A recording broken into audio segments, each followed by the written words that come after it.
Victoria Sprung here, and I'm going to show you exactly how I took this photo in about 2 minutes. First of all, you need to kill some of the ambient light in the room so that you can have a dark background for the light trails to show up against, and so that your subjects are visible instead of having it sort of all blur together.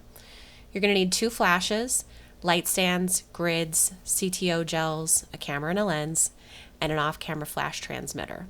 See the end of the video and the description for where you can get the MagMod grids and gels that I used. Here are the camera settings. Low enough ISO to darken the background down, slow shutter speed to get the light trails, and flash added to freeze the subject and make them stand out from the background and the blurred lights. This is the flash setup. The light stands are about 7 feet up, behind the couple and to the sides of the dance floor, and pointed to the couple and the dance floor. There are quarter CTO gels on the flashes to match the ambient light in the room, and grids on the flashes so that the flash is on the couple only and not bouncing light all over the room.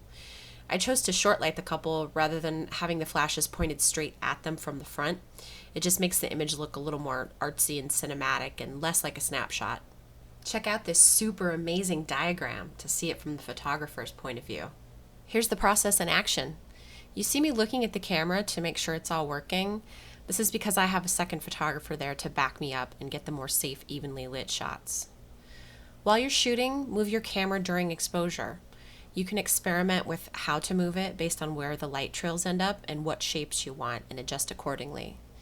Wait for the right moment to take the picture when the light trails line up with their faces and when their faces are lit by the flashes and visible to the camera. You also need to make sure there is a light source for the swirly lights. In this case, there were light fixtures on in the background. A couple final notes. This technique is also called dragging the shutter if you want to do some further research. I didn't use rear curtain sync on my flashes, but you can also use that for a better chance of not having the swirly lights overlap on the subject's faces.